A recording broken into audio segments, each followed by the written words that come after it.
I think that girls end up, in a lot of cases, saying that they have more guy friends or have actually having more guy friends because, and you know, they don't think that they can connect with other girls as well. Because with girls, like a lot of time, I mean, girls are catty. That's just teenage girls. A lot of times, even subconsciously, they're into a lot of like just competitiveness with each other and don't even know it in their brains. Like whether it's jealousy, whether it's just, you know, like your looks. And with guys, you're not necessarily competing against each other, but you're competing. I don't really think you're even competing when you're around guys. Like it's more relaxed. And also, I mean, in my case, from my experience, you like the attention that you get from guys because it's something. I mean, it's a natural part of like girls. You know, want to be considered. If they can't be considered like really attractive, they want to be considered, you know, somebody close to the guys or whatever, or somebody, you know, that they'll call up and be like, oh yeah, so, you know, you can see yourself as one of them. But then with girls, a lot of times you're just like competing. I mean, even though that's not how it's supposed to be, because as your friend, you know, you should be there for me no matter what. But a lot of times girls don't feel that way. There are issues where in certain cases, with your friend, it's like if I don't like her, then you don't like her, or then you can't be friends with her, you can't hang out with her or whatever. I think that's ridiculous, but it comes a lot from, like I said before, competitiveness, because you don't, you know what I mean? You don't want to compete for that person's attention, and it's like you gotta choose who you're gonna be with, and unfortunately, it's messed up because it's not just with girls like out there. It's with girls who are Christians, even in the midst of that. Because being a girl is being a girl, you know, like you have those tendencies, whether you believe it or not, whether you try to side with it or you don't. And it's frustrating because being in the middle of that creates mess, creates drama. I think girls like to create drama.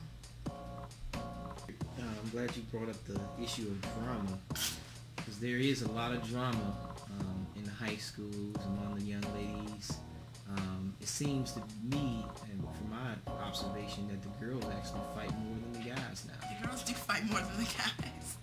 Why is that? They do, because the girls fight more than the guys. Just, I don't even know. I haven't figured it out, but it blows my mind because it's like, to me, fighting is such a guy thing to do. Fighting is like, I mean, and a lot of times they're fighting over the guy.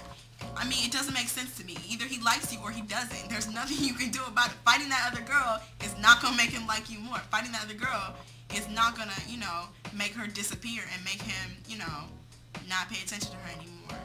And, like, it all goes back to just girls being so catty and so competitive. It's not even worth it. So, have you been able to avoid these fights and this drama being in high school 4 years and making it through? Were you able to avoid the cattiness or the fights or the drama? What happened? Tell us about your experience. There's always drama. There's always drama no matter where you go, no matter who you're with. There's always drama because it's high school. High school is a big, just chaotic, just always stirring conflict somewhere. But I've just been, I don't know, to me, I was there for the sole purpose. First of all, you know, you make friends or whatever, you hang out, you have fun, and that's important. But also, I was there so I could get out. And a lot of times, these girls who fight, you know, they get suspended, so they end up being back, you know, or expelled, you know, even worse or whatever, get put back. So you're just really extending your time being in high school.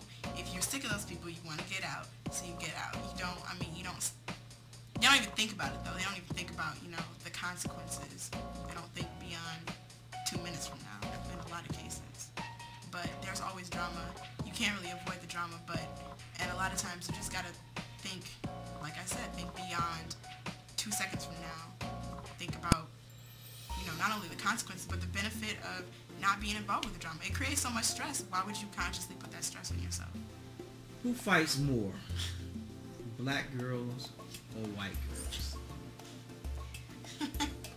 Black girls fight more than white girls, to my knowledge of what I know, physically, just because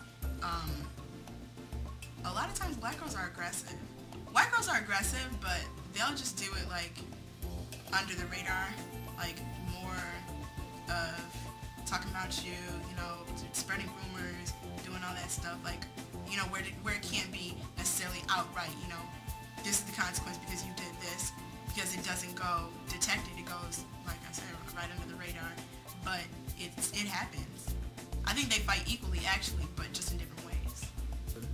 Because, well, I think that a lot with black girls, there's a sense of aggression, just because sometimes black girls have attitudes, and that manifests itself a lot of times in just violence. Like, I don't know, to me, a lot of, I mean, hip-hop culture is violent in a lot of ways, and those things come out in their lives, but with the white girls, it's more of a, you know, I can't get punished if nobody sees it. I can't get punished if, you know, it can't be recognized as I did this, but, you know, you see the effects with the people around you, you know, talk about you, hear this rumor about you, so-and-so boy won't talk to you anymore, and you see the effects from that, but it can't necessarily be outright punished by a